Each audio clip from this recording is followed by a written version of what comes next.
دوسری تاریخ وہ مانگ رہے تھے. میں نے معذرت چاہتے ہوئے عرض کیا بس یہ ایک دن میں گھر پر ہوں, اگر آپ چاہیں تو میں آپ کو دے دوں. انہوں نے کہا دے دیجئے. میں حاضر آ گیا اور اس لیے بھی دیا کہ ایک ساتھی کا فرض ہے کہ اپنے ساتھی کے ادارے کو کسی طرح سے تعاون کرے. سبحان اللہ. اب آئیے ہم سمجھنے کی کوشش کرتے ہیں کہ آج کی اس بھاگم بھاگی والی زندگی کے اندر قرآن کس چیز کے اندر جلدی کرنے کا حکم دیتا ہے.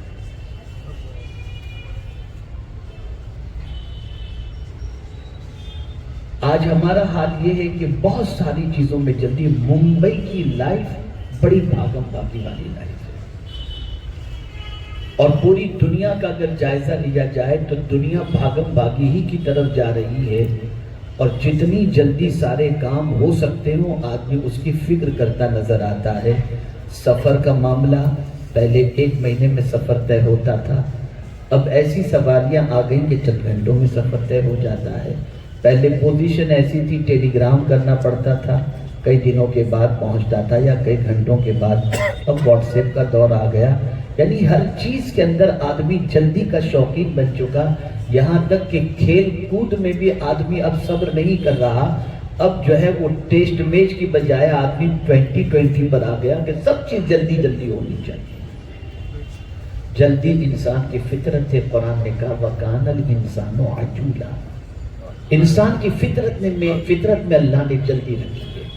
جب قدرت نے انسان کی فطرت میں جلدی رکھی دی ہے کہ آدمی جلد باز ہے اور وہ ہر چیز میں جلدی چاہتا ہے, تو قدرت نے قانون فطرت کے مطابق ایک ایسا قانون بھی عطا کر دیا اور ایسی راہ عطا فرما دی, میرے بندو تمہاری فطرت میں نے جلدی رکھی ہے.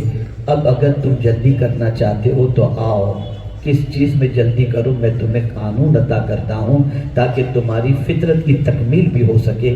تو میرے کریم نے فرمایا وَسَارِعُوا إِلَىٰ مَغْفِرَةٍ مِّن رَّبِّكُمْ. اپنے رب کی بارگاہ سے مغفرت حاصل کرنے میں جلدی کرو. جلدی کرو, ایسے راستے پر چلو جس راستے پر چلنے کے بعد اللہ تمہیں بخش دے. اس لیے کہ تمہیں نہیں معلوم کل تمہارے ساتھ کیا ہونا ہے. ترکیہ کے زلزلے, سیریا کے زلزلے نے آنکھیں کھول دی کہ تمہارے منصوبے جو تم بناتے ہو وہ اپنی جگہ پر ہیں. قدرت نے تمہارے بارے میں کیا فیصلہ کر رکھا ہے تم نہیں جانتے. اس کے فیصلے سے تم آگاہ نہیں. تم جلدی کر رہے ہو کہ میں جلدی سے مالدار بن جاؤں, جلدی سے گھر بنا لوں, جلدی سے یہ کر لوں. تم ان ساری چیزوں پہ توجہ دیتے ہو, ٹھیک ہے, لیکن قرآن کہہ رہا ہے سن لو, بنایا ہوا مکان بھی رہ جائے گا, بنی ہوئی دکان بھی رہ جائے گی. میرا فیصلہ تمہیں نہیں معلوم, اس لیے اگر جلدی کرنا ہے تو مجھ سے مغفرت کا پروانہ حاصل کرنے میں جلدی کرو. وَسَارِعُوا إِلَىٰ مَغْفِرَةٍ مِّن رَّبِّكُمْ. اسی لیے تاریخ گواہ ہے کہ رسول گرامی وقار صلی اللہ تعالی علیہ وسلم ہوں یا دیگر انبیاء کرام علیہم الصلاۃ والتسلیم ہوں, سب نے اللہ کی بارگاہ میں جو دعا کی اس میں مغفرت کو مقدم رکھا. حضرت ابراہیم جب دعا کرتے ہیں تو کہتے ہیں ربنا اغفر لی ولوالدی, اے اللہ میری اور میرے ماں باپ کی مغفرت فرما. حضور صلی اللہ علیہ وسلم سے رب نے فرمایا کہ میرے محبوب اگر تم مجھ سے مانگنا چاہتے ہو وَقُلْ رَبِّ اغْفِرْ وَارْحَمْ وَأَنْتَ خَيْرُ الرَّاحِمِينَ.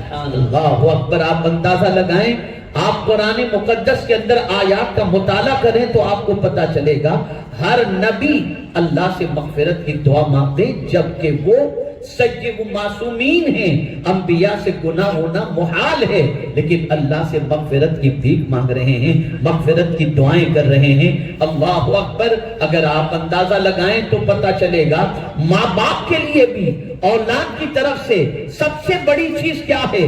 اگر ماں باپ اس دنیا سے تشریف لے گئے, ان کا انتقال ہو گیا, دار فانی سے دار بقا کی طرف کچھ کر گئے, اب ماں باپ کے لیے اولاد کو سب سے زیادہ کیا چیز فائدہ پہنچاتی ہے؟ تو آقا کریم صلی اللہ علیہ وسلم نے ارشاد فرمایا جس طریقے سے ایک جہاز دریا کے اندر بیچ سمندر کے اندر موجوں کی لپیٹ میں آ جائے اور اس کے بعد ہچکولے کھاتا ہو کہ اب ڈوبے گا تب ڈوبے گا، اور اسے منزل کی تلاش ہوتی ہے، ساحل پر پہنچنے کی جستجو ہوتی ہے، بالکل اسی طریقے سے مرنے والے انسان کی پوزیشن قبر میں ہوتی ہے، لیکن جب کوئی اس کے لیے مغفرت کی دعا کرتا ہے تو اللہ تعالیٰ اسے منزل عطا کر دیتا ہے اور راحت کا سامان عطا کرتا ہے۔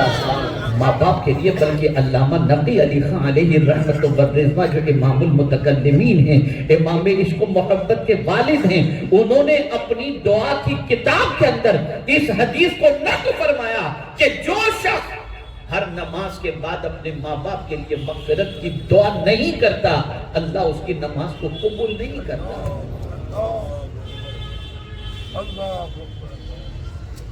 اور اگر کوئی مستجاب الدعوات بننا چاہتا ہو کہ اللہ اس کی دعاؤں کو قبول فرمائے، تو رسول گرامی وقار صلی اللہ تعالی علیہ وسلم نے ارشاد فرمایا الامن والعلا میں یہ حدیث موجود ہے، اگر کوئی شخص کسی مومن اور مومنہ کے لیے دن میں 27 مرتبہ مغفرت کی دعا کرے، اللہ اس دعا کرنے والے کو مستجاب الدعوات بنا دیتا ہے۔ یہ ہے مغفرت۔ اس لیے قرآن کہتا ہے اس میں جلدی کرو۔ کیا آپ کو نہیں معلوم کہ پیغمبر رحمت کی سنت صلی اللہ علیہ وسلم کہ جب دو بندے آپس میں مصافحہ کریں تو کیا کہیں، کیا پڑھیں؟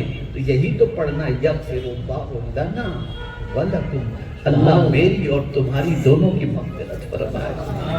آپ اندازہ لگائیے مغفرت کتنی عظیم چیز ہے، بخشش کتنی عظیم چیز ہے، مغفرت کا پروانہ کتنی عظیم چیز ہے کہ خود رسول گرامی وقار صلی اللہ علیہ وسلم فرماتے ہیں میں دن میں 70 یا 100 مرتبہ اللہ سے مغفرت کی بھیک مانگتا ہوں۔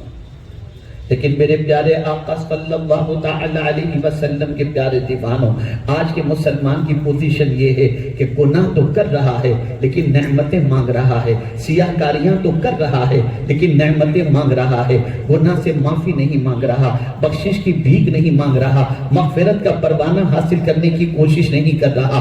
یاد رکھو میرے پیارے آقا صلی اللہ علیہ وسلم کے پیارے دیوان، اللہ رب العزت جل جلالہ مغفرت کی بھیک مانگنے والوں کو محروم نہیں رکھتا، بلکہ رب خود اپنے محبوب سے فرماتا ہے نبئ عبادی انی انا الغفور الرحیم، میرے محبوب میرے بندوں کو خوشخبری سنا دو، میں بہت معاف کرنے والا مہربان ہوں۔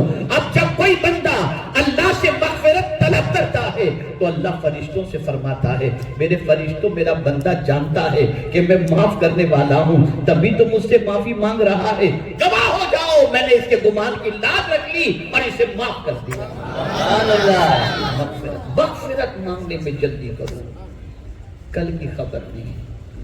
میں منتظمین سے گزارش کروں گا بچوں کو یہاں نہ آنے دیں، پلیز برائے کرم ایک مرتبہ درود شریف پڑھ لیں۔ اللہم صلی علی سیدنا و مولانا محمد معدن الجود والکرم و آلہ الکرام و ابنہ الکریم و بارک وسلم صلاة و سلاما علیکہ یا سیدی یا رسول اللہ صلی اللہ تعالی علیہ وسلم۔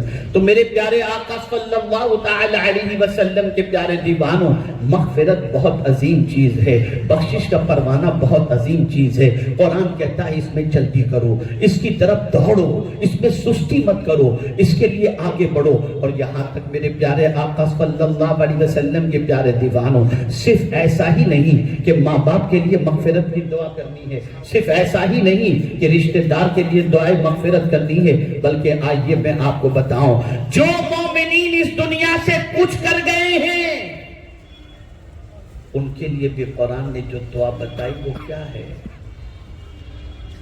ربنا اغفر لنا وَلِإِخْوَانِنَا الَّذِينَ سَبَقُونَا بِالْإِيمَانِ، اے اللہ ہماری اور ہم سے پہلے جو ایمان کے ساتھ اس دنیا سے کچھ کر گئے ہیں مولا ان کی مغفرت فرما۔ آپ اندازہ کیجئے یہ دعا ہے، یہ قرآن میں موجود دعا ہے۔ میرے پیارے آقا صلی اللہ تعالی علیہ وسلم کے پیارے دیوانوں، سوال یہ پیدا ہوتا ہے اللہ مغفرت کے سلسلے میں جلدی کرنے کا حکم کیوں دے رہا ہے؟ کیوں اس راستے پر چلنے کا حکم دے رہا ہے جس راستے پر چلنے کے بعد اللہ رب العزت گناہوں کو معاف فرما دے، اللہ مغفرت کا پروانہ عطا فرما دے؟ وجہ سب سے بڑی یہ ہے کہ میرے پیارے آقا صلی اللہ علیہ وسلم کے پیارے دیوانوں، اگر وہ اعمال کا سوال پوچھنا شروع کر دے، اگر حساب لینا شروع کر دے، تو کس کی طاقت ہے کہ وہ حساب دے سکے؟ میں آپ سے پوچھنا چاہتا ہوں، ایک دن کا حساب اگر لے لے تو ہم میں کا کوئی ایسا نہیں کہ اپنے رب کی بارگاہ میں ایک دن کا حساب دے سکے۔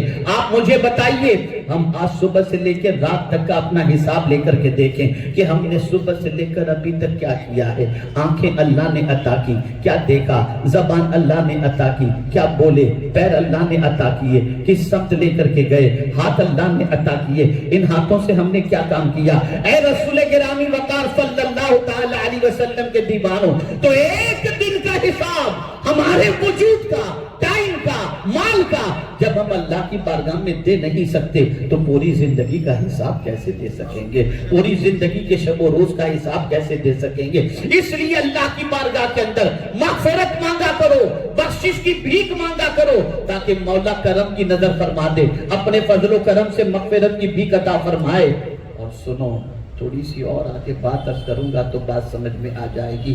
ہم اور آپ اس فکر سے، اس طریقے سے غافل ہو گئے اور دنیا کا غلبہ ہمارے دل و دماغ پر اتنا مسلط ہو گیا کہ کعبے کے سامنے جا کر بھی مغفرت کی بھیک مانگنے کی بجائے مال ہی کی بھیک مانگتے ہیں، گنبد خضرا کے سامنے پہنچ کر بھی مال ہی مانگتے ہیں۔ دنیا کے جمیلوں کے بارے میں رب نے بتا دیا، حضور کے پاس جا کر تمہیں مانگنا کیا ہے، یہ قرآن نے بتایا۔ قرآن کہتا ہے وَلَوْ أَنَّهُمْ إِذْ ظَلَمُوا أَنفُسَهُمْ جَاءُوكَ فَاسْتَغْفَرُوا اللَّهَ، میرے محبوب کے در پر جب تم پہنچ جاؤ تو وہاں پہنچ کر مجھ سے معافی مانگو، مجھ سے بخشش کی بھیک مانگو، اور پھر میرا محبوب بھی تمہارے لیے بخشش کی دعا کرے، لَوَجَدُوا اللَّهَ تَوَّابًا رَحِيمًا، تم اللہ کو بہت توبہ قبول کرنے والا مہربان پاؤ گے۔ پتہ چلا حضور کی بارگاہ میں بھی جا کر جو مانگنا ہے وہ یہی تو مانگنا ہے کہ ہم اللہ کے رسول کی بارگاہ میں حاضر ہو کر اللہ سے مغفرت کی بھیک مانگیں۔ ہمارا حال تو یہ ہے، سر کے بالوں سے لے کر پیر کے ناخن تک گناہوں میں ڈوبے ہوئے ہیں، پھر بھی مال چاہیے، پھر بھی دنیا چاہیے، پھر بھی یہ شوق کی تکمیل چاہیے۔ اے رسول اعظم کے دیوانوں، یاد رکھو اور اچھی طریقے سے یاد رکھو، جلدی کرو، جلدی کرو۔ قرآن کہتا ہے وسارعوا، دوڑو، جلدی کرو اللہ سے مغفرت حاصل کرنے کے لیے۔ میرے پیارے آقا صلی اللہ علیہ وسلم کے پیارے دیوانوں، کل صبح ہم دیکھ سکیں گے یا نہیں دیکھ سکیں گے کوئی نہیں جانتا، آپ جانتے ہیں، اسی لیے قرآن کہتا ہے وَأَنِيبُوا إِلَىٰ رَبِّكُمْ وَأَسْلِمُوا لَهُ مِن قَبْلِ أَن يَأْتِيَكُمُ الْعَذَابُ ثُمَّ لَا تُنصَرُونَ۔ اپنے رب کی طرف پلٹ آؤ، اپنے رب کی طرف پلٹ آؤ، اس کے حکم کے سامنے سرنڈر ہو جاؤ، اس سے پہلے کہ وہ تم پر عذاب مسلط کرے اور تمہاری کوئی مدد کرنے والا نہ ہو۔ اللہ اکبر، آج پلٹ آنے کی ضرورت ہے، آج رجوع اللہ کی ضرورت ہے، آج مغفرت کی بھیک مانگنے کی ضرورت ہے، آج بخشش کے پروانے کی ضرور حاصل کرنے کی ضرورت ہے۔ لیکن میرے پیارے آقا صلی اللہ علیہ وسلم کے پیارے دیوانوں، جس چیز میں جلدی کرنی چاہیے انسان اس میں جلدی نہیں کر رہا، گناہ میں جلدی کر رہا ہے۔ کس طرح سے گناہ میں جلدی کر رہا ہے؟ پکچر شروع ہونے سے پہلے بیٹھ جائے گا کہ کوئی سین چھوٹنے نہ پائے۔ اللہ اکبر، سیریل شروع ہونے سے پہلے بیٹھ جائیں گے تاکہ کوئی سیریل مس نہ ہونا چاہیے، لیکن کبھی مسجد میں جماعت شروع ہونے سے پہلے نہیں پہنچیں گے اور صف اول میں نہیں بیٹھیں گے تاکہ ہمیں نیکی حاصل کرنے میں جلدی ہو جائے۔ نہیں نہیں، میرے پیارے آقا صلی اللہ تعالی علیہ وسلم کے پیارے دیوانوں، فطرت میں اللہ نے سرعت رکھی ہے، جلد بازی رکھی ہے، انسان جلد باز ہے، تو قرآن کہتا ہے مغفرت حاصل کرنے میں جلدی کرو۔ اور اسی کے ساتھ ساتھ دنیا کمپٹیشن کے دور میں چل رہی ہے. آپ جانتے ہیں آج کمپٹیشن کا دور ہے. بزنس میں کمپٹیشن، ہر چیز میں. کارپوریٹ سیکٹر میں جا کر کے آپ دیکھیں، آپ ٹیلی کام سیکٹر میں جا کر کے دیکھیں، آپ سیٹلائٹ کے سسٹم میں جا کر دیکھیں، کوئی چیز ایسی آپ کو نہیں ملے گی جہاں کمپٹیشن نہ ہو. ماحول بدل چکا. 50 سال پہلے مالدار وہ کہلاتا تھا جس کے پاس زمین زیادہ ہوتی تھی. اس کے بعد دنیا میں مالدار وہ کہلاتا تھا جس کے پاس انڈسٹری زیادہ ہوتی تھی. اور آج کے دور میں سب سے بڑا مالدار وہ کہلاتا ہے جس کے پاس ڈیٹا سب سے زیادہ ہے. آپ جانتے ہیں جس کے پاس ڈیٹا زیادہ ہوگا وہ مالدار. آپ جانتے ہوں گے، آپ دنیا کا مطالعہ کرتے ہیں، حالات سے واقف ہیں، اور آپ جو ہے انٹرنیٹ کے زمانے میں زندگی گزار رہے ہیں، تو دنیا کے مالداروں کی فہرست اگر آپ جائزہ لیں گے تو نمبر 1 پر اگر کوئی نظر آئے گا تو وہ وہی نظر آئے گا جس کے پاس ڈیٹا سب سے زیادہ ہوگا. پتا چلا ہر جگہ پر جلدی، پہلے 2G پھر 3G پھر 4G، اب 5G کا دور چل رہا ہے. جلدی جلدی جلدی اور کمپٹیشن. اللہ اکبر. میں قرآن سے پوچھتا ہوں، اے قرآن تو بتا، دنیا کے انسانوں کی فطرت کے اندر آگے نکلنے کا جذبہ تو نے رکھا ہے. کوئی فیلڈ ایسی نہیں جس میں آدمی مسابقت نہ چاہتا ہو، آدمی آگے نکلنا نہ چاہتا ہو. علم کی فیلڈ ہو تو بچہ اسکول کے اندر ہر بچے سے آگے نکلنا چاہتا ہے. تجارت کی فیلڈ ہو، انسان جو ہے تجارت میں دوسرے سے آگے نکلنا چاہتا ہے. عزت کی فیلڈ ہو، دنیا انسان سے عزت کے معاملے میں آگے نکلنا چاہتا ہے. شہرت کی فیلڈ ہو، دنیا شہرت کے معاملے میں دنیا سے آگے نکلنا چاہتا ہے. میں قرآن سے پوچھتا ہوں، اے قرآن، آگے نکلنے کے سلسلے میں تو نے فطرت ہی میں تو ہم کو رکھا ہے کہ ہم دنیا سے آگے نکل جائیں، کمپٹیشن میں آگے نکل جائیں. اے قرآن تو بتا کس چیز میں ہم کو آگے نکلنا چاہیے. اب اس میں ہم اپنا آئینے کے اندر اپنی شکل دیکھ سکتے ہیں. قرآن کہتا ہے وَلِكُلٍّ وِجْهَةٌ هُوَ مُوَلِّيهَا فَاسْتَبِقُوا الْخَيْرَاتِ. اہل قبلہ سے قبلے کے معاملے میں جھگڑا نہ کرو اور بھلائی کے کاموں میں دنیا سے آگے نکل جاؤ. نیکی میں دنیا سے آگے نکلو، تعلیم میں دنیا سے آگے نکلو، بھلائی کے کاموں میں دنیا سے آگے نکلو، سخاوت و خیرات کے اندر دنیا میں آگے نکلو. آج سیکھ قوم تم کو کہیں بھی بھیک مانگتے ہوئے دکھائی نہیں دے گی. دنیا کے کسی بھی خطے میں جا کر کے دیکھ لو. وجہ یہ ہے کہ بھوکوں کو کھلانے میں آج کو قوم سب سے زیادہ آگے نظر آتی ہے. کہاں ہیں ہم تو گالی دینے میں آتے ہیں، کبڈی کھیلنے میں آتی ہیں، گٹکا کھانے میں آتی ہیں. ہماری زندگی تو ان ساری چیزوں میں جلد بازی والی اور آگے بڑھنے والی ہے. کس چیز کے اندر آج مسلمان آگے ہے؟ آج اگر مسلمان آگے ہے تو دوسرے مسلمان کی ٹانگ گھسیٹنے میں. آئیے میں یہاں پر آپ کو سمجھاؤں تاکہ اسلام سمجھ سکے. مجھے یاد ہے میں حضور اشرف العلماء علیہ رحمت و رضوان کی صحبت میں بیٹھا ہوا تھا، اور میری عادت تھی کہ عصر سے لے کر مغرب تک حضرت کے پاس حجرے میں بیٹھتا تھا. دارالمحمدیہ میں پڑھ کر میں شام کو آ جاتا تھا اور آ کر بیٹھا کرتا تھا. ایک روز بیٹھا ہوا تھا درسگاہ کے اندر، تب باولا مسجد میں درسگاہ لگتی تھی. تو مجھ سے حضور اشرف العلماء علیہ رحمہ نے فرمایا، اور حضرت جانتے تھے کہ مجھے بزرگوں کی خدمت کا بڑا شوق ہے اور ان سے کافی عقیدت ہے. تو مجھ سے فرمایا میاں تم جو ہے ظہر کی نماز آج ہمارے یہاں پڑھنا، ایک ولی سے تمہاری ملاقات کرا. میں نے کہا ٹھیک ہے حضور. اب میں تو پہنچ گیا ظہر میں. اب ظہر میں پہنچ کر کے اب وہ ولی کی بات جب حضرت نے فرمائی تھی تو میں دیکھ رہا تھا کون ہے، مختلف میں دیکھ رہا تھا تو کوئی مجھے نظر نہیں آیا. تب اس حضرت کا حجرہ جو ہے وہ اوپر تک پہلے منزلے پر. نماز کے بعد حضرت کے پیچھے پیچھے میں چلا. میں نے حضرت سے عرض کیا کہ حضور کون ہے اللہ کے ولی جن سے آپ ملاقات کرانا چاہتے تھے؟ کہا پہنچے نہیں ہیں ابھی تک لیکن آ جائیں گے. 15 20 25 منٹ ہوئی ہوگی اور وہ بزرگ تشریف لائے جن کا نام مرزا عبدالشکور بیگ علیہ السلام. وہ تشریف لائے، پرانی چہرہ، حیدرآباد دکن کے رہنے والے تھے. بیٹھے، میں بھی بیٹھا. اب حضرت جو ہے حضور اشرف العلماء علیہ الرحمہ نے مرزا صاحب سے فرمایا، مرزا صاحب مدینے کی نعتیں سنا، بہت بڑے شاعر، ان کی لکھی ہوئی نعت حضور مجاہد ملت علیہ الرحمۃ والرضوان سنہری جالیوں کے سامنے پڑھا کرتے تھے، اور وہ نعت تھی، نہ کوئی عمل ہے سنانے کے قابل، نہ منہ ہے تمہارے دکھانے کے قابل، کرم ہی کا صدقہ ہے ورنہ یہ عاصی کہاں تھا مدینے میں آنے کے قابل، شفاعت کے صدقے میں جنت ملے گی، عمل بھی جہنم میں جانے کے قابل، لگاتے ہیں اس کو بھی سینے سے آقا جو ہوتا نہیں منہ لگانے کے قابل۔ یہ حضور مجاہد ملت علیہ الرحمہ ان کی لکھی ہوئی نعت پڑھا کرتے تھے۔ قطب مدینہ علامہ ضیاء الدین مدنی رحمۃ اللہ تعالی علیہ جو اعلیٰ حضرت کے خلیفہ تھے، ان کی محفل میں مرزا صاحب اکثر بیٹھا کرتے تھے۔ مرزا صاحب تشریف رکھا کرتے تھے۔ 25 صفر کو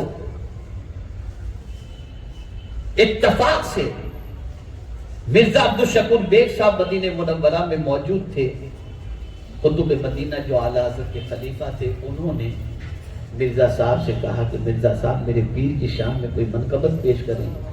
تب انہوں نے جو ہے وہ منقبت لکھی تھی، سب ان سے جلنے والوں کے گل ہو گئے چراغ، احمد رضا کی شمع فروزاں ہے آج بھی۔ یہ منقبت مدینے میں نہیں۔ حضور اشرف العلماء علیہ الرحمہ نے مجھ سے فرمایا کہ ولی آنے والے ہیں، اور آئے وہی مرزا عبدالشکور بیگ صاحب علیہ الرحمہ۔ توجہ چاہوں گا، بیٹھے حضرت نے فرمایا امت کے سامنے جو نعتیں لکھی ہیں آپ سنائیں۔ بس اب وہ سنانا شروع کی۔ اب وہ نعت جو انہوں نے لکھی تھی، وہ نعت جب پڑھ رہے تھے تو سب رو رہے تھے، ہم بھی رو رہے تھے، حضور اشرف العلماء علیہ الرحمہ کی آنکھوں سے بھی آنسو بہ رہے تھے، 2-4 بہت قریبی لوگ بیٹھے تھے، ان کی آنکھوں سے بھی آنسو جاری تھے۔ پھر مجھے خیال آیا جب محفل اختتام کے قریب پہنچنے لگی، کھانے کا انتظام بھی تھا، تو میں نے حضور اشرف العلماء علیہ الرحمہ سے عرض کیا کہ حضور اگر آپ اجازت دیں تو میں جلدی سے ہار لے کر کے آتا ہوں اور ان کی گلپوشی کر دی جائے۔ کہا لے آپ۔ میں گیا، جا کر کے 2 ہار لے کر کے آیا، ایک حضور اشرف العلماء علیہ الرحمہ کی خدمت میں پیش کیا کہ حضرت آپ ایک پہنا دیں، ایک میں نے پہنا دیا۔ پھر میں نے کہا حضور اشرف العلماء علیہ الرحمہ سے کہ حضرت میرے لیے دعا کی گزارش کر دیں۔ بیٹا فکر نہیں کرو، ان کو چھوڑنے تم کو ہی جانا، جو دعا کرانی ہے تم کرا لینا۔ چلے گی تو لوٹری لگ گئی۔ اب جب ہم اترے، دیکھیے اللہ والوں کی شان، جب اترے میں ان کے ساتھ چلنے لگا، تھوڑی دور جانے کے بعد مجھ سے فرماتے کہاں جا رہے ہیں؟ میں نے کہا حضور میں آپ کو چھوڑنے کے لیے، تو وہ مسافر خانے کے پاس زائرین ٹراویلز جو تھی وہاں پر وہ آرام کرتے تھے، تو میں نے کہا حضور چھوڑنے آ رہا ہوں۔ جانتے جواب میں انہوں نے کیا کہا؟ مولانا جانا میرے پیروں سے ہے، آپ میرے ساتھ چل کر کیا کریں گے؟ اگر قیامت میں رب نے پوچھ لیا کہ بلا وجہ اس کو لے کر اس کا ٹائم تو نے کیوں ضائع کیا، تو میں کیا جواب دوں؟ میں نے کہا حضور مجھے دعائیں چاہیے۔ تو انہوں نے مجھے آج بھی تاریخ یاد ہے، 16 تاریخ انہوں نے بتائی تھی اس وقت، اس تاریخ کو فلاں مقام پر ایک اور اللہ کے برگزیدہ بندے آنے والے ہیں جو مستجاب الدعوات ہیں، تم ان کے پاس جانا، انشاءاللہ وہ تمہارے لیے دعا کریں گے تو تمہارا بیڑا پار ہو جائے گا۔ بات کرنے کا، عرض کرنے کا منشا یہ ہے کہ حضور اشرف العلماء علیہ الرحمہ نے ان سے ملا۔ اب اس زمانے میں میں مسافر خانے کے اندر کاروبار کرتا تھا اور وہ زائرین ٹراویلز کے اندر رکے تھے۔ وقت گزرتا چلا گیا، پھر ایک روز ایسا ہوا کہ میں ہوٹل میں، ریڈیو ہوٹل مجھے آج بھی یاد ہے، وہاں میں چائے پینے کے لیے گیا تو دیکھا کاؤنٹر پر وہ پیسے دے کر مرزا صاحب نکل رہے ہیں۔ تو میں نے کہا حضور آپ مرزا صاحب کہاں؟ کیا بات ہے؟ یہ 3 سال کے بعد کی بات ہے۔ میں نے کہا نہیں بس حضور صرف کنفرم کرنا تھا۔ پھر میں پیچھے چلا، زائرین ٹراویلز میں پہنچا۔ پھر اس کے بعد قربت اتنی قربت ہو گئی کہ حضرت جب کبھی ممبئی تشریف لاتے تو الحمدللہ کافی دنوں تک ان کے ساتھ رہنے کی سعادت نصیب ہوتی۔ اور مرزا صاحب قبلہ مجھ سے فرماتے تھے کہ بیٹا تو مولانا ہی فرماتے تھے، وہ فرماتے تھے کہ میں جب مدینے جاتا ہوں، اور 6 مہینے وہ یہاں رہتے تھے، 6 مہینے مدینے میں رہتے تھے، فرماتے ہیں کہ میں جب مدینے جاتا ہوں تو پہلے میری طرف سے سلام اور اس کے بعد سب سے پہلے تمہاری طرف سے سلام۔ یہ مرزا صاحب نے فرمایا۔ بات عرض کرنا یہ چاہ رہا تھا، ٹانگ گھسیٹنے والی بات پر مرزا صاحب کی بات اس کے لیے یاد آ گئی کہ انہوں نے ایک واقعہ مجھے سنایا۔ میں نے ایک دن حضرت سے پوچھا، حضرت کوئی مدینے کی بات سنا ہے؟ میں اس اسلام کی بات کر رہا ہوں جو مسلم معاشرے میں نظر نہیں آتا اور جس اسلام کی آج ضرورت ہے۔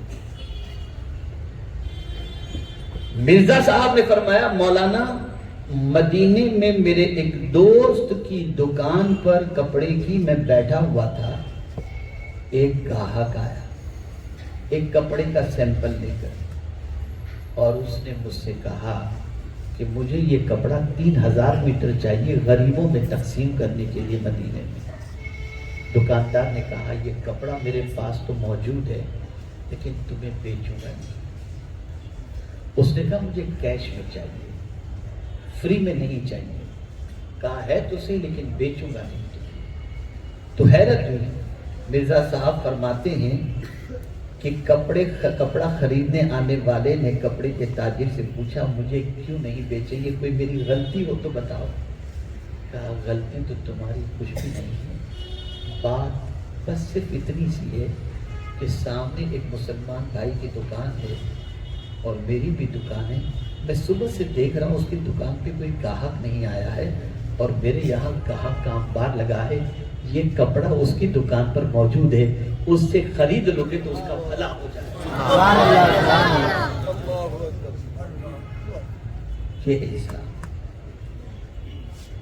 تلاش کر لیجئے، مسلم معاشرے میں تلاش کر لیجئے اس اسلام کو۔ آج اگر کوئی جلدی کر رہا ہے تو گرانے کے اندر، اٹھانے میں کوئی جلدی نہیں۔ ارے کرنا تو اچھا بہت دور کی بات، اچھا سوچنے کے لیے کوئی تیار نہیں۔ یہ حال بن چکا ہے۔ قرآن کہتا ہے بھلائی میں آگے نکل جاؤ۔ حضرت جریر ابن عبداللہ رضی اللہ المولا تبارک و تعالی عنہ، صحابی رسول، اپنے غلام سے فرماتے ہیں جاؤ میرے لیے ایک گھوڑا خرید کے لے کر کے آؤ۔ غلام پہنچا مارکیٹ کے اندر اور جا کر کے ایک گھوڑا پسند کیا، سودا کیا، 300 درہم طے ہوا۔ مالک سے کہا چلو میرے مالک کے پاس، گھوڑے کے مالک سے کہا اور چل کر تو گھوڑے کی قیمت حاصل کر دو۔ گھوڑے کا مالک آیا حضرت جریر ابن عبداللہ رضی اللہ تعالی عنہ کے پاس اور کہا کہ مجھے میرے گھوڑے کی رقم چاہیے، آپ کے غلام سے سودا فائنل ہو چکا ہے 300 درہم کے اندر۔ حضرت جریر ابن عبداللہ رضی اللہ تعالی عنہ نے گھوڑے پر ہاتھ پھیرا اور ارشاد فرمایا اس کی قیمت 300 نہیں ہے۔ گھوڑے کے مالک نے سوچا کہ شاید کم کرائیں گے، تو گھوڑے کے مالک نے کہا اتنے میں ہی طے ہوا ہے، آپ کے غلام سے اتنے میں بات طے ہوئی، تبھی میں یہاں پر گھوڑا لے کر کے حاضر ہوا ہوں۔ اور مان جائیے حضرت جریر کے جواب پر ارشاد فرماتے ہیں اس گھوڑے کی قیمت 400 ہے۔ اس کے بعد دیکھتے پھر کہتے ہیں 400 نہیں، اس گھوڑے کی قیمت 500 ہے۔ پھر تھوڑی دیر کے بعد فرماتے نہیں اس گھوڑے کی قیمت 600 ہے۔ پھر فرماتے نہیں اس گھوڑے کی قیمت بس 700، یہ مناسب ہے۔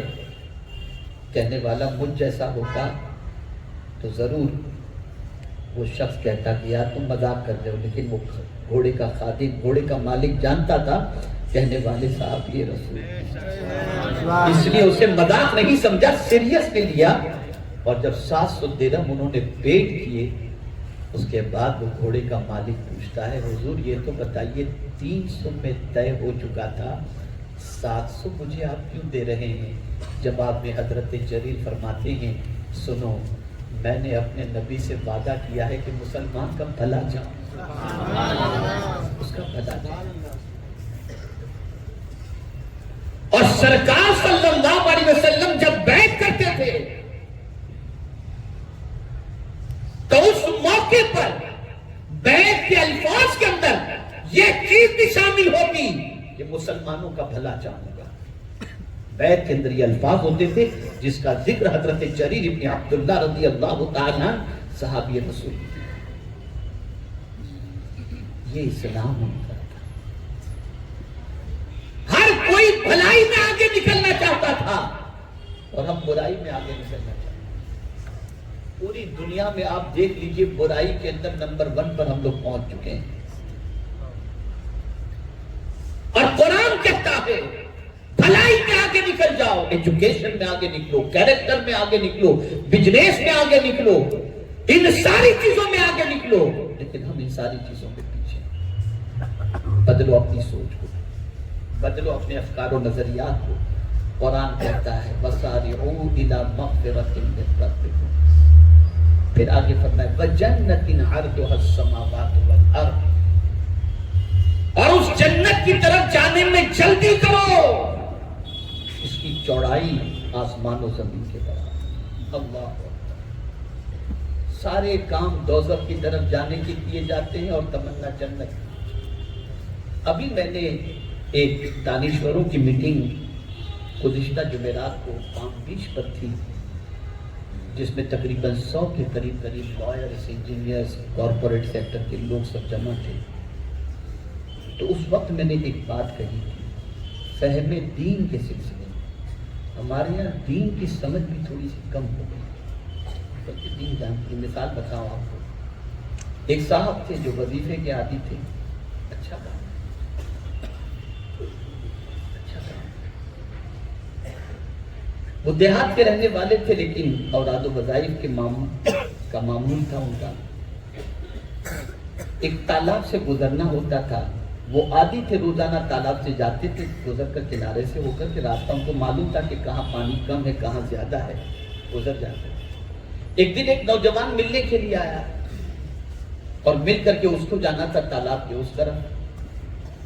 یہ بزرگ تھے, عمر کے اعتبار سے ضعیف تھے, ہاتھوں میں تسبیح لے کر کے پڑھتے پڑھتے چل رہے تھے. جوان کا وہ جلدی سے کراس کرنے کے چکر میں جلدی تالاب کی طرف بڑھا, یہاں تک کہ اسے معلوم نہیں تھا گڑھا کہاں پر ہو اور کہاں گہرائی ہوگی اور میں ڈوب جاؤں گا. وہ جلدی میں گیا اور پھر جانے کے بعد ایک گڑھے کے اندر جو گہرائی تھی اس کے اندر وہ آ گیا اور پھر ہاتھ پھر مارنے لگا. اتفاق سے دور ایک صاحب تھے, انہوں نے بھاگ کر کے اس کو بچا لیا. وہ باہر نکل کے بابا سے پوچھتا ہے, بابا سے مراد مطلب آرڈینری کوئی پیر یا کوئی بزرگ, مطلب ایک عام انسان کا عادی تھا. پوچھا اس سے آپ کو معلوم تھا کہ یہاں گہرائی ہے؟ کہا ہاں مجھے معلوم تھا. کہا حضرت آپ جب دیکھ رہے تھے میں اس طرف بڑھ رہا تھا تو آپ نے روکا کیوں نہیں؟ کہا اصل میں وظیفے میں تھا, میں سوچا وظیفے میں کہاں میں اس کو روک دوں, تو میں وظیفہ پڑھ رہا تھا, میں نے سوچا کہ اس کو پہلے مکمل کر لوں. اب آپ سے میں پوچھتا ہوں یہ فہم دین ہے؟ ڈوبتے ہوئے آدمی کو دیکھ کر نہیں ہے وظیفہ, فہم نہیں, دین کا فہم نہیں. ارے حضور صلی اللہ علیہ وسلم دین کا فہم اس طریقے سے عطا فرماتے ہیں کہ سرکار صلی اللہ علیہ وسلم فرماتے ہیں کہ میں مصلی پر قرأت کو لمبی کرنا چاہتا ہوں حالت نماز میں, لیکن جب کسی بچے کے رونے کی آواز آتی ہے تو میں قرأت مختصر کر دیتا ہوں تاکہ رونے والے بچے کی وجہ سے اس کی ماں کو تکلیف نہ پہنچے. اور آج ہمارے پاس دین کا فہم, آج ہمارا حال اس حد تک خراب ہو چکا ہے کہ قوم مسلم تباہ ہو رہی ہے, برباد ہو رہی ہے, آبادی کی دہلیز پر ہے. ہمیں کوئی فکر نہیں. اللہ اکبر. ایک یہودی کا جنازہ جا رہا تھا, پیغمبر رحمت صلی اللہ علیہ وسلم نے دیکھا, کھڑے ہو گئے. صحابہ نے عرض کیا حضور یہ تو یہودی کا جنازہ ہے اور آپ رو رہے ہیں؟ سرکار نے فرمایا اس لیے رو رہا ہوں کاش یہ کلمہ پڑھ لیتا تو آج جنت کا مسافر ہوتا. پتہ چلا مرنے والا اگر جہنمی بن کر کے مرتا ہے تب بھی حضور کو تکلیف ہوتی ہے. آج امت مسلمہ جہنم کے راستے پر جا رہی ہے, ہمیں اس کی کوئی فکر نہیں. فلاں کا بچہ ہے, فلاں کا لڑکا ہے, جانے تو ہم کو کیا کرنا ہے, کیا سیکھا ہم نے دین کو. جہاں داڑھی رکھنا سنت ہے, سر پر امامہ شریف پہننا سنت ہے، وہیں پر حضور کی امت کی فکر کرنا بھی سب سے بڑی حضور کی سنت ہے۔ فکر کرو تو خیر عرض کر رہا تھا اس جنت کی طرف بڑھو جس جنت کی چوڑائی اللہ نے زمین و آسمان کی برابر رکھی، لیکن یہ جنت کس کے لیے بنائی ہے؟ اب سمجھیں یہ بنائی کس کے لیے ہے؟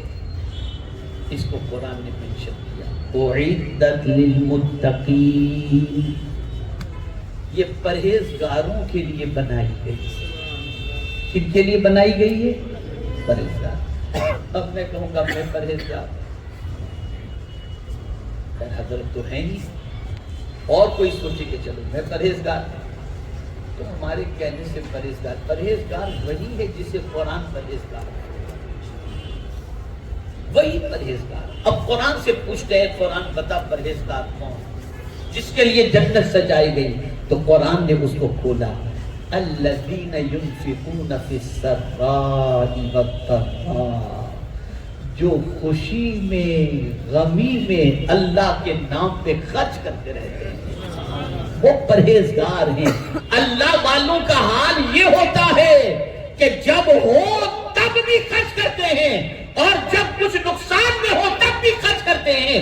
اللہ کے نام پر لٹانے میں کبھی ان کو کوئی آر نہیں۔ یہ اللہ کے ولی کی پہچان۔ اور پھر آگے فرمایا وَالْكَاظِمِينَ الْغَيْظَ، غصے کو پی جانے والے۔ جنت کن کے لیے سجائی گئی؟ متقین کے لیے، اور متقین کی عادت کیا ہے؟ وہ غصے کو پی جاتے ہیں، غصے پہ کنٹرول کرتے ہیں، غصے کو ضبط کرتے ہیں۔ اور سن لو حضور صلی اللہ علیہ وسلم نے ارشاد فرمایا، جو شخص اللہ کی رضا کے لیے حق پر ہوتے ہوئے اپنے غصے پر کنٹرول کر لے، اللہ اسے جہنم سے بچا لے گا۔ اور میں ابھی غصے پی جانے کی فضیلت پر لمبی چوڑی تقریر کروں اور آپ کے پیر پر کسی کا پیر پڑ جائے تو ساری تقریر وہیں رہ جائے گی، اور ابتدا ماں کی گالی سے ہوتی ہے۔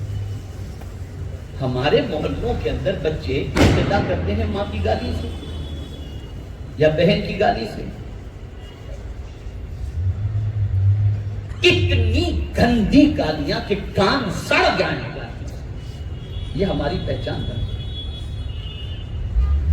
تو جو متقین ہیں وہ غصے کو پی جاتے ہیں، اپنے لیے کسی پر غصہ نہیں کرتے، جہاں خود کی ذات کی بات ہو معاف کر دیا کرتے ہیں اور غصے کو پی جاتے ہیں۔ آگے قرآن نے کہا وَالْعَافِينَ عَنِ النَّاسِ، اور لوگوں کو معاف کرنے والے۔ یاد رکھیں رسول گرامی وقار صلی اللہ علیہ وسلم نے ارشاد فرمایا، صدقہ دینے سے مال کم نہیں ہوتا اور معاف کرنے سے عزت کم نہیں ہوتی۔ اللہ سے معاف کرتے، حضور صلی اللہ علیہ وسلم معاف کرنے پر آئے تو اپنے سگے چچا کے قاتل کو بھی حضور نے معاف فرما دیا ایمان لانے کے بعد۔ یہ ہے معافی۔ تو معاف کرنے والے جو ہوتے ہیں وہ اللہ عز و جل کے متقین بندے ہوتے ہیں۔ اور میرے پیارے آقا صلی اللہ تعالی علیہ وسلم کے پیارے دیوانوں، قرآن کہتا ہے کہ اللہ بھلائی کرنے والوں سے، احسان کرنے والوں سے محبت فرماتا ہے۔ عرض کرنے کا منشا یہ ہے کہ میرے پیارے آقا صلی اللہ علیہ وسلم کے پیارے دیوانوں، ضرورت اس امر کی ہے کہ ہم اپنی زندگی کو قانون الہی اور قانون رسول صلی اللہ علیہ وسلم کے سانچے میں ڈھالنے کی کوشش کریں۔ آج مزاج بنتا جا رہا ہے بڑی تیزی کے ساتھ، اور خاص طور پر کارپوریٹ سیکٹر اور ہائیلی ایجوکیٹڈ جو مسلمان ہیں، جو معاشرے کے اوپر انفلوئنس رکھتے ہیں، معاصرین طبقے میں ہیں، ان میں ایک جملہ بڑی تیزی سے گردش کر رہا ہے، اور وہ جملہ ہے یار ہم کو لمبی چوڑی میں نہیں پڑھنا، بس 5 وقت کی نماز کافی ہے، باقی جھنجھٹ میں نہیں پڑھنا۔ یہ آج وہ طبقہ کہہ رہا ہے جو سوسائٹی کا انفلوئنس اور مسلم معاشرے کے اندر مؤثر طبقہ ہے۔ اسی پر انشاءاللہ میری گفتگو 11 مارچ کو مرکز پر انشاءاللہ ہوگی کہ کیا قرآن صرف اتنا ہی حکم دیتا ہے کہ نماز پڑھو 5 وقت؟ آپ ذرا سوچو،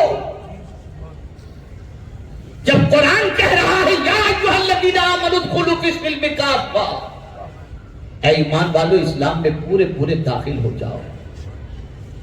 آپ صرف اس میں سے 5 وقت کی نمازی کو لے کر بیٹھے ہو۔ کہاں جائے گا حقوق العباد کا معاملہ؟ کہاں جائے گا معاملات کا معاملہ؟ کہاں جائے گا اخلاق کا معاملہ؟ باقی معاملات کہاں جائیں گے؟ پڑھو اسلام، سمجھو اسلام کو، اور یہ بات اچھی طریقے سے ذہن کے اندر محفوظ کر لو۔ سب سے زیادہ فکر اس بات کی آج کے مسلمانوں کو رکھنی ہے کہ ہماری اولاد اسلام پر قائم رہے، سنیت پر قائم رہے۔ یہ فکر نکل چکی، بیٹے کے لیے بنگلہ، بیٹے کے لیے گاڑی، بیٹے کے لیے گیجٹ، بیٹے کے لیے یہ، بیٹے کے لیے وہ۔ یاد رکھیں یہ ساری چیزوں کی اگر آپ نے فکر کی اور دین کی اگر آپ نے فکر نہ کی تو آپ یاد رکھیے گا کہ جنازہ پڑھا ہوگا، لوگ نماز جنازہ پڑھ رہے ہوں گے اور بیٹا کہے گا مجھے تو نماز جنازہ کی دعا بھی یاد نہیں۔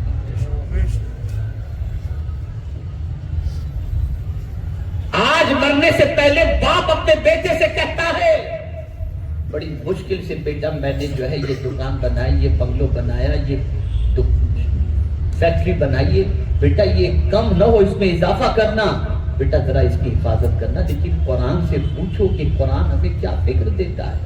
مرنے سے پہلے تمہیں کس بات کا اطمینان چاہیے؟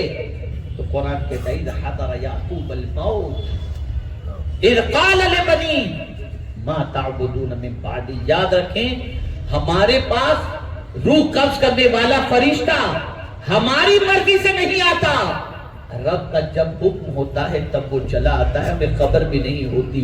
لیکن نبی کی شان یہ ہوتی ہے کہ نبی کے پاس روح قبض کرنے والا فرشتہ روح قبض کرنے سے پہلے نبی سے پوچھتا ہے کیا میں آپ کی روح قبض کروں؟ تو نبی کو معلوم ہوتا ہے۔ اس لیے جب حضرت یعقوب علیہ السلام کے وصال کا وقت قریب آیا، قرآن کہتا ہے حضر یعقوب الموت، جب حضرت یعقوب علیہ السلام کے وصال کا وقت قریب آیا، بیٹوں کو جمع کیا، پوتوں کو جمع کیا، سب کو جمع کر کے کیا کوشچن کر رہے ہیں؟ ایک فکر عطا فرمائے، ما تعبدون من بعدی، میرے بچوں میرے اس دنیا سے جانے کے بعد تم کس کی بندگی کرو گے، کس کی عبادت کرو گے؟ قربان جائیے۔ جواب میں بچوں نے کہا قالوا نعبد الہک و الہ آبائک ابراہیم و اسماعیل و اسحاق الہا واحدا ونحن لہ مسلمون۔ سارے بچوں نے کہا آپ کے رب کی عبادت کریں گے، اسماعیل کے رب کی عبادت کریں گے، اسحاق کے رب کی عبادت کریں گے، ابراہیم کے رب کی عبادت کریں گے، اور ہم مسلمان ہیں۔ پتہ چلا ایک باپ کو اللہ کی بارگاہ میں یہ دعا کرنی چاہیے کہ مولا مجھے اس وقت تک موت نہ دینا جب تک کہ میں اپنے بچوں کو تیری بارگاہ میں جھکتا ہوا نہ دیکھوں۔ لیکن اس کی فکر کتنوں کو رہے گی؟ جب باپ خود ہی نماز نہیں پڑھتا تو کہاں فکر رکھے گا؟ جب خود ہی خدا کی بارگاہ میں نہیں جھکتا تو اولاد کے بارے میں فکر کہاں رکھے گا؟ یاد رکھو، اچھی طریقے سے ذہن کے اندر محفوظ کر لو، سب کچھ ہم نے اگر اپنے بچوں کو دیا اور اگر دین اپنے بچوں کو ہم نے نہیں دیا کوئی فائدہ نہیں، اور سب دیا ساتھ میں دین بھی ہم نے دے دیا تو اس کی وجہ سے اللہ دنیا بھی بہتر فرمائے گا اور آخرت بھی بہتر فرمائے گا۔ تو میرے پیارے آقا صلی اللہ تعالی علیہ وسلم کے پیارے دیوانوں، ضرورت صبر کی ہے۔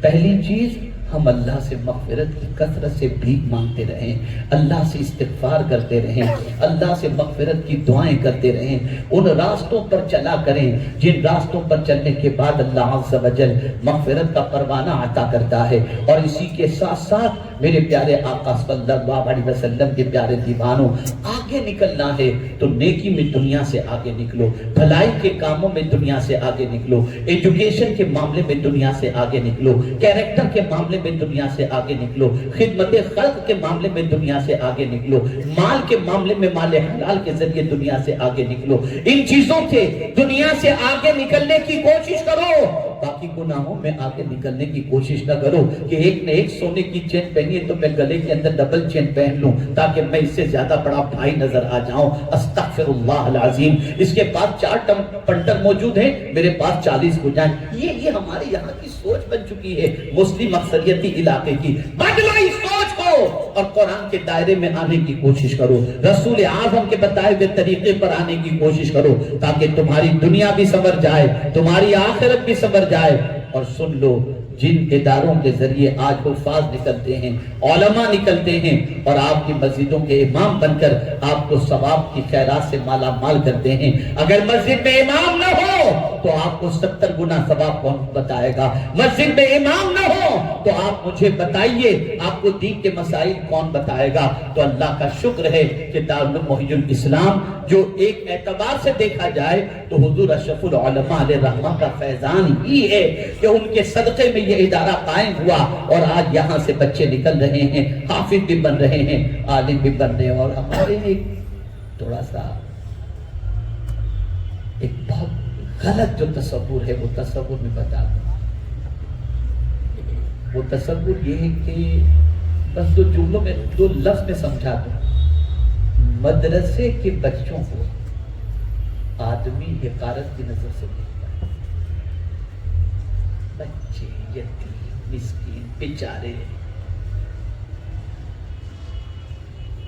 اس نظر سے، اس نظر کو چینج کرو۔ میں آپ کو بتاؤں حضور رحمت عالم صلی اللہ علیہ وسلم ارشاد فرماتے ہیں جس کسی کو جہنم سے نجات پانے والے گروہ کو دیکھنا ہو وہ طلبہ کو دیکھے۔ اور یہ طلبہ کون ہیں؟ آپ کے مہمان نہیں ہیں، یہ حضور کے مہمان، انہیں مہمان رسول کہا جاتا ہے۔ اس لیے ہم ہمیشہ یہ کہتے ہیں جب بھی مدرسے کے طلبہ کو دیکھو تو عزت کی نگاہ سے دیکھو، اور ہم تو کہیں بھیجتے ہی نہیں ہیں طلبہ کو، اور جہاں بھیجتے ہیں پوری کنڈیشن کے ساتھ، کوئی بہت لیمیٹیڈ۔ ان بچوں کی قدر کرو۔ آپ کتنا قرآن پڑھتے ہیں؟ سال میں کتنے ختم کرتے ہیں؟ ارے یہ مدرسے کا بچہ تو صبح سے لے کے رات تک 10 پارے پڑھتا ہے۔ آپ نے اگر ایک پین اس کو دے دی نا تو اس پر بھی آپ کو اس کا ثواب ملے گا۔ آپ نہیں سمجھتے، انہی مدرسوں سے تو آج اسلام زندہ ہے ہندوستان میں۔ اگر یہ نہ ہوتے تو آپ کو امام کہاں سے ملتا؟ اور اب تو امام کی شارٹیج اتنی ہو گئی ہے کہ میرے خود موریشیس ابھی میں ہو کر کے آیا تو پتا چلا 50 مسجدیں ایسی جہاں پر کوئی امام ہی نہیں ہے۔ وجہ کیا ہے کہ ہماری قوم مینار بنائے گی 80 لاکھ روپے کا، 70 لاکھ روپے کا، اور امام کی 500 روپے تنخواہ بڑھانے چلے گئے، پہلے میٹنگ کرتے ہیں پھر اس کے بعد کرتے ہیں۔ تو مسجد مینار سے نہیں چلتی، امام سے چلتی۔ اور یہی وجہ ہے کہ اب حضور اشرف العلماء علیہ الرحمہ جیسا امام یا رئیس المفسرین جیسا امام ممبئی میں کہیں کوئی نظر نہیں۔ بدلو اپنی سوچ کو۔ جب تم خود ہی دین کے رہنماؤں کو حقارت کی نظر سے دیکھو گے تو اللہ کو بے عزت کہاں سے عطا کرے گا؟ جن سے دین سیکھتے ہو، جن کی اقتداء کرتے ہو، ان کو عزت کی نگاہ سے دیکھو۔ تو عرض کرنے کا منشا یہ ہے کہ لائق صد مبارکباد دارالعلوم محی الاسلام کے ذمہ داران، اساتذہ، طلباء اور طلباء کے والدین کہ جنہوں نے محنت و مشقت کر کے ان بچوں کو زیور علم سے آراستہ کیا، اور جو بچے آج یہاں سے سند فراغت حاصل کریں گے، سند حفظ حاصل کریں گے، سند قرأت حاصل کریں گے، جو بھی یہاں سے ان کو اسناد دی جائیں گی وہ اسناد وہ حاصل کریں گے، مل جل کر رسول اعظم صلی اللہ علیہ وسلم کا دین اور اسلام کی تعلیم کو، دنیاوی تعلیم کو، ایجوکیشن کو عام کریں کہ اعلیٰ حضرت عظیم البرکت امام عشق محبت نے کہا کام وہ لے لیجئے تم کو جو راضی کرے، ٹھیک ہو نام رضا، تم پہ کروڑوں درود، وما علینا الا البلاغ المبین۔ السلام علیکم ورحمۃ اللہ وبرکاتہ۔